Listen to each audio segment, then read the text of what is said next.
Herkese merhaba, kanalıma hoş geldiniz. Bu videomda sizlere yine yapımı oldukça kolay olan raf iple hazırladığım çok güzel bir clutch çanta tarifi paylaşacağım. İnanılmaz kolay. Bir günde birden fazla ürün hazırlayabilirsiniz. O kadar kolay ve çabuk ilerleyen bir örnek.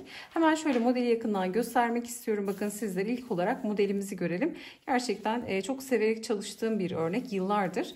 Bakın kanalı ilk açtığımdan beri bu örneği biliyorsunuz önce sepetlerde uyguluyorduk. Penye sepetlerde ve birçok çantada da uyguladım ve örmeyi de gerçekten çok seviyorum. Şöyle bakın çantamızın tabanına bakalım. Çok güzel bir fermuar yerleştireceğiz. Bu çantayı örüp fermuar yerleştirip direkt kullanmaya başlayabiliriz. Hemen şöyle bakın ağız kısmındaki dikişi görüyorsunuz. Sanki makine dikişiyle yapılmış gibi ama sadece kaydırma, tığla kaydırma yaparak çantamızı hazırlamış oluyoruz. İç kısmını da göstermek istiyorum. Bakın oldukça orijinal görünüyor. Bu çalışma için bir yumak kullandım ve küçük de bir çanta değil. Şimdi ölçü de vereceğim sizlere. Derinliği çok güzel. İçerisine gözlük kabınız, cüzdanınız, anahtarınız, telefonunuz falan bayağı bir eşya alabilecek ölçüde güzel bir çanta oldu. Hemen şöyle fermuarını kapatıyorum. İsterseniz bunu bu şekilde kullanabilirsiniz ya da kenarlarına uzun sap da takabilirsiniz ya da daha farklı aksesuarlar da kullanabilirsiniz. Çantamızın eni 33 santim. Boyu da bakın fermuardan itibaren söylüyorum 20 santim. 33'e 20 santim ölçüsünde bir çanta elde etmiş oluyoruz. Bütün yapım aşamasında detaylı olarak sizlerle adım adım paylaştım. Umarım faydalı bir içerik olur. Örgü ilk kez başlayanların dahi çok rahatlıkla yapabileceği bir çalışma oldu. Umarım sizler de beğenir ve denersiniz.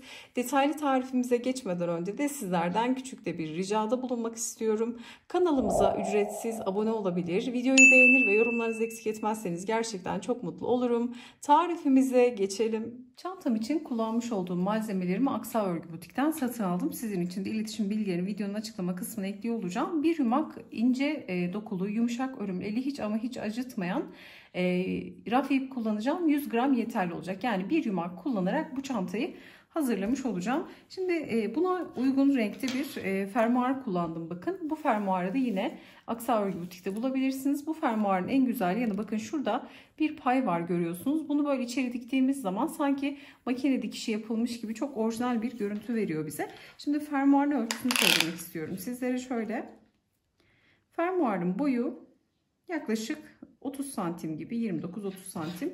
Eni de kısa kenarı da 7 santim ölçüsünde. Şimdi bu fermuara uygun bunların küçük boyları da var. Bu fermuara uygun çantamızı hazırladım bakın. Şöyle içine yerleşecek şekilde. Çünkü kenarlardan dikeceğiz. Bakın. Çantanın içine girecek şekilde fermuar ölçüsünde örgümüzü hazırlamamız gerekiyor. Ben şöyle başlarda ve sonunda da birazcık da pay bıraktım ki rahat bir şekilde kullanabileyim diye. Bir tık da bakın küçük de bir taban çalıştım. Şimdi bunu sizlere tarif ediyor olacağım. Buradaki hazırlamış olduğum örgümü 45 zincirle başladım. Bir sıra dikdörtgen taban yaptım. 45 zincirle bir sıra dikdörtgen taban yaparak elde ettiğim ölçü. Şu en boy vereceğim. Çok aşırı bir taban yok zaten. Eni yaklaşık 32-33 santime yakın. Boyu da bakın ben bir yumak bitene kadar ördüm. Bu boyda gayet yeterli. 18 santim boyunda çok az da bir ipim kaldı. Bakın şöyle kalan ipi de göstermek istiyorum. Çok az bir ipim kaldı. Artık bir sıra daha örmeyecek kadar. Bununla da birleştirmesini yapacağım. Kaydırma yaparak çok kolay bir şekilde birleştirmiş olacağız. Hemen şuradaki örgü mantığını sizlere anlatmak istiyorum. Şöyle malzemelerimizi çekelim. Yine aynı rafiye kullanacağım bakın sizlere tarif ederken de. Örüm yumuşacık gerçekten eli hiç ama hiç acıtmıyor. Bu rafya ile çalışırken tığ numaram 3,5 milimdi. Sizler daha farklı rafya ipler kullanıyorsanız yani ipin inceliğine, kalınlığına göre, örmenizin sıklığına, gevşekliğine göre kendi tığ numaranızı belirleyebilirsiniz. Ben bu çalışmada 100 gram rafya ip kullandım ama daha kalın, metraj az rafyalar kullanıyorsanız gramaj olarak belki daha fazla rafya da kullanabilirsiniz. Bunu da başlangıçta belirtmekte fayda var. Şimdi işe ilk olarak zincirle başlangıç yapıyorum. İlk zincirimi kilit yaptıktan sonra ördüğüm ayardan bir tık gevşek olacak şekilde başlangıç zincirlerimi çekiyorum. Bu çalışma için dediğim gibi 45 zincirle başladım. Sizler yapacağınız projeye göre illaki böyle bir fermuar kullanmak zorunda değilsiniz. Direkt örgünüzü örersiniz. Normal fermuar da dikebilirsiniz. İçerisini astarlayarak da normal direkt hatta astarsız da direkt o çanta fermuarlarından yerleştirebilirsiniz. Nasıl istiyorsanız. Şimdi burada şöyle bir miktar zincir çekiyorum. Saymayacağım, küçük bir örnekte tarif edeceğim için. Şimdi zincirin düz kısmını değil, ters kısmını çeviriyorum. Arkada bulunan kesik çizgileri kullanacağım. Bakın şu kısımları. Tek duran çizgileri kullanacağım. Tığın diğer tarafını çevirdiğim zaman iki çizgi aşağıda kalmış olacak. Şimdi son zinciri bırakıyorum. Bir sonraki zincirin arka kesik çizgisine batıp ilmek çıkartıyorum. Sık iğne örüyorum. Bir sonraki zincire batıp tekrar ilmek çıkarttım. Sık iğne. Bu şekilde sıra sonuna kadar sık iğneler öreceğiz. Şimdi dediğim gibi büyük parçada 45 zincirle başladım ve bu şekilde sıra sonuna kadar, son zincire gelene kadar sık iğnelerimi ördüm. Bu aşamada eğer çok hızlı ördüğümü düşünüyorsanız videoyu yavaşlatabilir ya da tam tersi hızlandırarak da seyredebilirsiniz. Şimdi bakın geliyorum. Son zincir. Şimdi son zincire 3 tane sık iğne öreceğiz. Birincisini ördüm. İkincisini batıyorum. Şöyle kısa ipi araya alarak öreceğim. İkinci sık iğne. Şimdi aynı boşluğa üçüncü sık iğne örüyorum. Bakın dönüşü sağlıyoruz bu şekilde. 3 tane sık iğne ördüm. Şimdi karşı tarafa geçtim. Şimdi bu tarafta sık iğneler örerek ilerleyeceğiz. Geliyorum hemen sık iğnenin dibine bakın. Sıradaki zincire. Bu da artık tığ üzerinde 2 çizgi oluyor. Buna batıp hemen kısa ipi de gizleyerek tekrar burada sık iğnelerimizi örüyoruz. Örümü gerçekten çok kolay, çok da hızlı büyüyen bir örnek. Örmesi çok keyifli. Elinizden hiç bırakmak istemiyorsunuz. Modeli kavradıktan sonra özellikle yeni başlayanlar için söylüyorum. Gerçekten hızlı ilerleyen bir örnek. Şimdi bakın son zincirim kaldı. Son zincire geliyorum. Bu noktaya da batıp bir tane sık iğne örüyorum. Başlarken bir tane örmüştük, bitirirken bir tane ördük. Şimdi başladığım ilk sık iğnenin tepesine geliyorum. Üçüncü sık iğne için kaydırma yapacağım. İlmek çıkarttım. Çıkarttığım ilmeği bekleyen ilmekten kaydırdım. Birinci sık iğne örerken başladığım ilk sık iğne, son sık iğnem ve kaydırma noktasıyla bu uçta 3 tane sık iğne elde etmiş olduk. Köşedeki gibi. Çünkü birbirinin yansıması olması gerekiyor.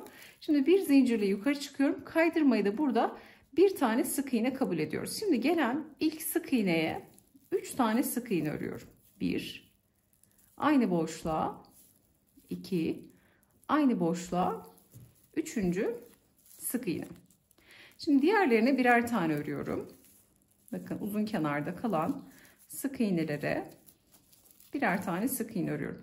Bu arada ben sık iğneleri örerken bakın raf ip böyle enli bir iplik olduğu için, ince olmadığı için, bükümlü bir ip olmadığı için ipi ezmeden, inceltmeden örmek gerekiyor ki böyle formu daha güzel çıksın. Bu çalışmayı tabii kağıt iple de yapabilirsiniz ya da makromelerle, daha farklı iplerle de yapabilirsiniz. İnceliği, kalınlığı hiç fark etmez. İstediğiniz iple yapabilirsiniz ama böyle kalın dokulu iplerle model kendini diş diş daha güzel gösteriyor. Şimdi ben bu rafayı da örerken nasıl inceltmiyorum? Batıyorum sık iğneye. İlmek çıkarırken bir miktar uzatıyorum bakın. Sonra normal sık iğnemi örüyorum. Şu kısmı çok bakın delikleri delik delik olmasın diye baştaki ilk ilmeği çok gevşek tutmuyorum. Direkt batıyorum. Bakın sık iğne boşluğuma, tepesine. İlmeği çıkartırken uzatıyorum. Bakın ikinci ilmeği uzatıyorum. Doluyorum. Sonra ikisini normal bir şekilde örüyorum. Bu şekilde yaptığınız zaman daha enli enli durur. Formunu bozmazsınız ipin. Şimdi geldim. Son zincirdeki 1, 2, 3 tane olan sık iğne noktasına. Ne yapıyorum? 3 tane aynı delikte olan, bakın aynı zincirde olan sık iğnenin ilkine 3 tane sık iğne örüyorum. 1, aynı boşluğa, 2, aynı boşluğa, 3. İkincisine bir tane örüyorum. Üçüncüsüne 3 tane. Hemen örelim. 1, aynı boşluğa, 2, aynı boşluğa, 3. Bakın köşede 2 tane üçlümüz var. Ortada bir tane sık iğne var. Şimdi diğerlerine birer tane batarak ilerleyeceğim. Hepsine bir tane batıyorum. Ta ki son sık iğneye kadar. Son sık iğneye de yine 3 tane sık iğne örmüş olacağız. Geliyorum bakın son sık iğnem. Hemen bunu da tepesine 3 tane sık iğne örüyorum. Başlarken 3 tane, bitirirken 3 tane sık iğneyle bitiriyoruz. 2, 3. Şimdi bu karşıdaki noktanın yansıması olması lazım. 2 tane üçlü arasında bir tane tek sık iğne var. Bize buradaki tek sık iğneyi verecek nokta kaydırma noktası. Hemen geliyorum, ilk sık iğnenin tepesine batıp ilmek çıkarttım ve bekleyen ilmeğimden kaydırdım. Kaydırmayla birlikte aradaki sık iğneyi elde etmiş oldum. Bakın bu şekilde minik bir taban oluşturdum. Hafif bir derinlik versin diye. Çünkü fermuarı yerleştirdiğimiz zaman bakın şöyle hafif bir derinlik oluşturmuş olduk. Şimdi isterseniz bunu yapmayabilirsiniz. Direkt 45 zincirle başlayıp sık iğne örüp direkt modele de geçebilirsiniz. İlla ki böyle bir taban olmak zorunda değil. Şimdi artık modeli kurmaya geçiyorum. Şimdi bir zincirle yukarı çıktım. Bundan sonra tamamen spiral öreceğim. Bu sıraya has sadece bir tane zincir çekiyorum. Şimdi ilk sık iğnenin tepesine gelip bir tane sık iğne örüyorum. İkinci sık iğnenin, bakın 3 tane aynı delikte sık iğne var. İkinci sık iğnenin dibine batıyorum. Bakın. Uzunca ilmeğimi uzatıyorum. Sık iğne. Model bir kısa bir uzun sık iğneden oluşuyor. Şimdi aynı delikte olan 3. sık iğnenin tepesine batıyorum. Kısa sık iğne. Bir kısa bir uzun, bir kısa bir uzun şeklinde model ilerliyor. Kısa sık iğneden sonra sıradaki gelen sık iğnenin hemen dibine batıyorum. Bir dibine bir tepeye, bir dibine bir tepesine batarak ilerleyeceğiz. Dibine batıp ilmek çıkarttım, uzatıyorum. Bakın uzunca sık iğne örüyorum. Bir sonraki sık iğnenin tepesine batıyorum. Tepe noktaya batıp kısa sık iğne örüyorum. Bir sonrakinin dibine batıyorum. İlmeğimi de şöyle uzatıyorum. Uzun sık iğne örüyorum. Bir sonrakinin tepesine batıp kısa sık iğne. Bir uzun, bir kısa şeklinde ilerliyoruz. Bu kısmı kesmek istemiyorum. Zaten küçük bir örnekte çalıştığım için bakın model böyle ortaya çıksın istiyorum. Bir uzun, bir kısa. Bakın şimdi 3 tane aynı noktada sık iğnemiz var. Şimdi ilki uzun geldi. Bakın ilkine uzun batıyorum. Hemen köşedeki ikinci sık iğnenin tepesine kısa sık iğne. Hemen bakın üçüncüye tekrar uzun batıyorum. Aynı deliğe 2 defa batmış oluyorum. Bakın bu sıkıntı değil. Bu şekilde model denk geliyor. Şimdi bir sonraki sık iğnenin hemen tepesine kısa sık iğne. Şimdi yine üçlünün ilkine uzun sık iğne, ikincisine kısa sık iğne, üçüncüsüne tekrar uzun sık iğne. Bakın aynı boşluğa batıyorum. Modeli bu sırada bu şekilde kuruyoruz. Hemen de zaten çanta çukurlaşmaya başlıyor. Bir sonrakine hemen tepesine kısa sık iğne, bir sonrakinin dibine uzun sık iğne şeklinde ilerliyorum. Hiçbir şey değişmiyor. Gerçekten hızlı, keyifli ilerleyen bir örnek. Şimdi bir sonraki sıra daha kolay olacak. Şimdi zemini kurduk. Bir sonraki sırada daha rahat etmiş olacağız. Şimdi bakın bitişte de üçlünün ilkine kısa, ikincisine uzun sık iğne, üçüncüsüne kısa sık iğne örüyorum. Şimdi burada kaydırmayı bir tane sık iğne kabul etmiştik. Kısadan sonra uzun öreceğim bakın. Bunu da ne yapacağım? Şu kaydırmayı bir sık iğne kabul ettiğim için hemen şu geniş boşluğa batıyorum. İlmek çıkarttım. Uzun sık iğne ile bitiriyorum. Şimdi burası şöyle de düzleyeceğim, birazcık elimi açıyorum. Bitiş ve başlangıç noktam. Bunun için hemen şöyle bir çengelli iğne alacağım. Uzun sık iğneye bakın, bu son ördüğüm sık iğne. Bu benim son sık iğnem. Hemen şöyle gövdesine bir tane çengelli iğne takıyorum. Bu son sık iğnem. Şimdi artık yeni sıraya başlıyoruz. Bakın uzunla bittik, kısa ile başlamıştık. Şimdi yeni sıraya geçiyoruz. Bundan sonra yapacağımız işlem kısa sık iğnenin dibine batacağız. Uzun sık iğnenin tepesine. Yine aynı mantık. Sadece artık kısaların dibine, uzunların tepesine batarak modeli daha kolay bir hale getirmiş olduk. Yine bir uzun, bir kısa, bir uzun, bir kısa şeklinde hep aynı şekilde örnek devam edecek ve spiral şekilde öreceğiz. İsterseniz bitiş ve başlangıç da yapabilirsiniz. Kaydırma yapıp bir zincirle yukarıda çıkabilirsiniz ama spiral ördüğünüz zaman böyle kenar muntazam olmuş oluyor. Bakın hiç bitiş ve başlangıç kısmı belli olmuyor. Şimdi geldim. Bakın şuradaki artık kaydırmayı yapmıyorum. Çünkü kaydırmayı uzun sık iğnemi ördüm. Geldim kısa sık iğnenin hemen dibine batıyorum. İlmeğimi uzattım. Uzun sık iğne. Uzunun tepe boşluğuna batarak kısa sık iğne. Kısanın dibine batıyorum. Uzun sık iğne. Uzunun tepesine batıyorum. Kısa sık iğne. Kısa olan sık iğnenin dibine batıyorum, bakın dip kısmına. Batıp uzunca sık iğnemi örüyorum. Uzunun da tepesine batıyorum. kısanın dibine, uzunun tepesine. Bundan sonra artık hep model aynı olduğu için hep aynı şekilde ilerlemiş olacak. Bakın köşeye geldiğimde de aynı işlem. Uzunun tepesine, artış vesaire yok. Kısa sık iğne, kısanın da dibine, uzun sık iğne. Uzunun tepesine kısa, kısanın dibine, uzun sık iğne. Şimdi istiyorum ki şuradaki son noktaya kadar gelelim. Hem de bu aşamada ipin nasıl örüldüğünü görebilirsiniz. Bakın yumuşacık. Elimi gerçekten hiç acıtmıyor. Bakın hemen uzun, kısa şeklinde ilerliyorum. Tabii daha farklı kalın raf iplerle de yapabilirsiniz. Dediğim gibi makromelerle, kağıt iplerle de bu modeli çalışabilirsiniz. Hatta kağıt iple 2 kat dahi yaparak da çalışabilirsiniz. Şimdi kısanın dibine uzun. Bakın son noktaya yaklaşıyorum. Uzunun tepesine kısa. Şimdi uzun sık iğnemiz, son sık iğnemiz. Şimdi kısanın dibine uzun sık iğnemi örüyorum. En son öreceğim sık iğne bakın burası. Uzunun da tepesine kısa sık iğne örüyorum. Uzunla başlamıştık. Kısa ile sıra bitmiş oldu. Bakın sıra eşitlendi. Modelde 2'nin katından oluşuyor. 2'nin katı olacak şekilde de bu şekilde modelimizi hazırlıyoruz. Daha farklı yerlerde kullanmak isterseniz. Şimdi artık yeni sıraya geçiyoruz. Uzun sık iğnem var bakın.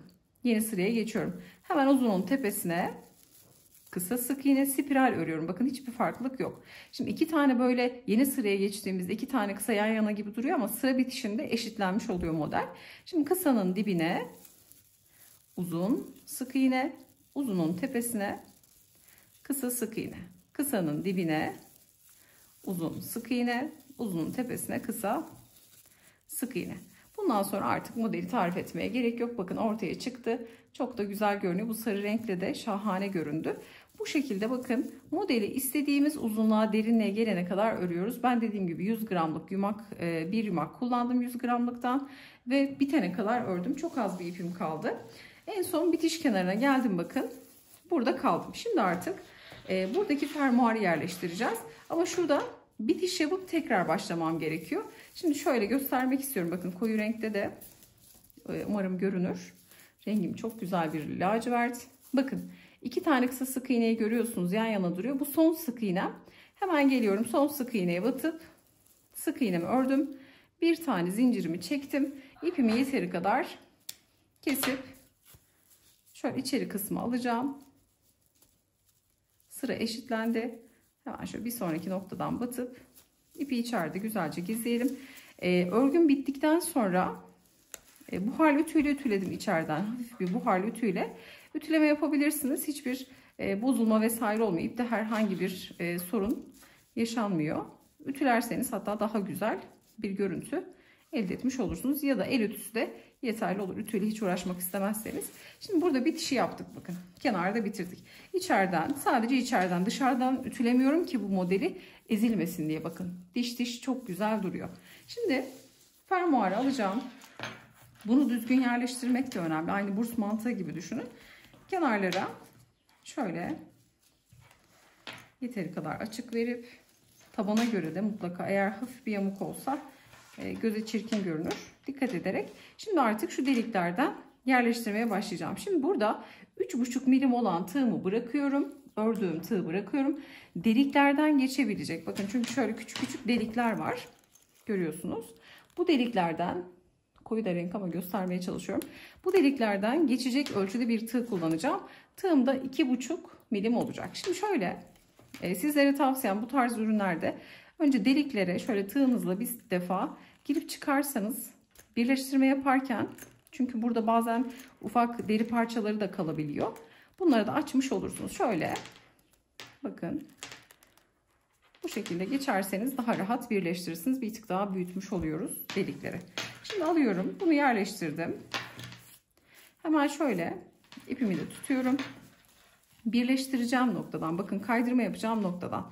Kaydırmayı da son sırada yapacağım. Bir alt sıradan da birleştirebilirsiniz. Şimdi şöyle tuttuğumda hemen kontrol ediyorum.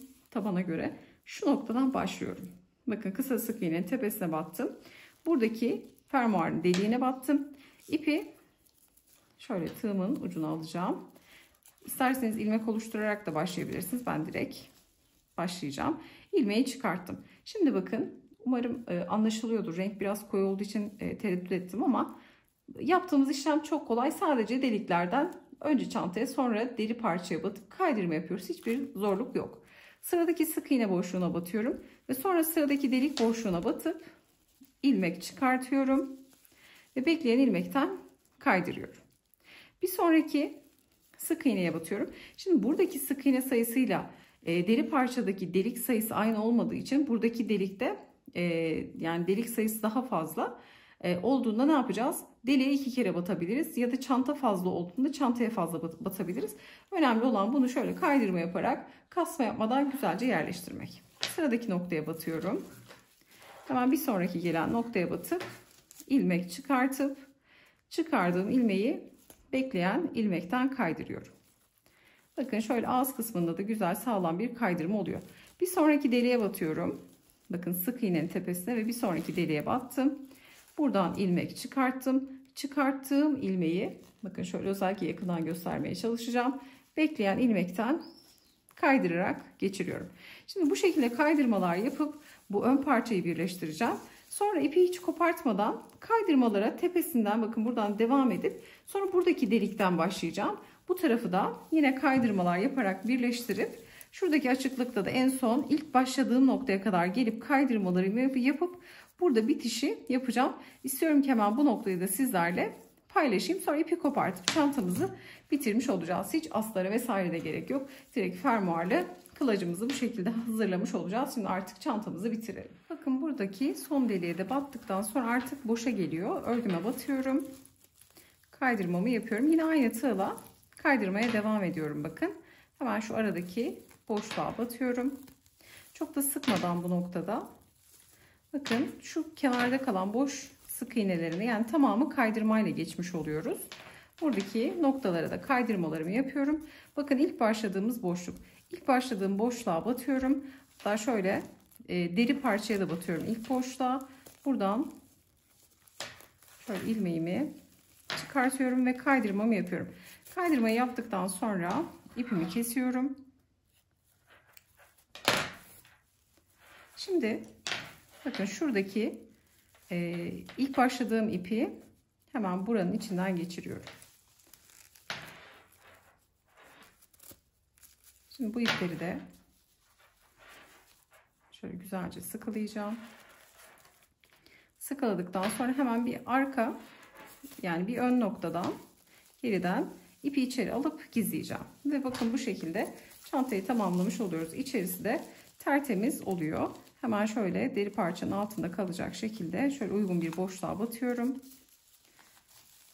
Bakın tamamen gizleyeceğim artık bu ipi. Güzelce gizleyelim. Sağlam olsun. Bakın şöyle örgüyü de bozmadan fermuarını da açmıştım. Bakın gerçekten çok muntazam, çok güzel bir çalışma oluyor. Bu şekilde bitirmiş olduk bakın. Oldukça pratik. İsterseniz bunu böyle yan postacı çanta gibi de kullanabilirsiniz. Kenarlardan saplar da takabilirsiniz. Örgüden direkt geçirebilirsiniz ya da yaylı halkalarda kullanabilirsiniz. Gerçekten içmesinden çok güzel, pratik bir çalışma oldu. Umarım sizler de beğenir ve denersiniz. Tarifimiz de bu şekildeydi. Bakın orijinal dikiş gibi duruyor. Görüyorsunuz birleştirme noktası. Çantanın içini de açtığımız zaman bakın şöyle güzel bir görüntü bizi karşılıyor. Tarifimizi bu şekilde dediğim gibi yapacak olanlara kolaylıklar diliyorum. Videomuzu beğenmeyi, yorum bırakmayı, kanalımıza abone olmayı unutmayın. Bir sonraki videoda görüşünceye dek hoşça kalın.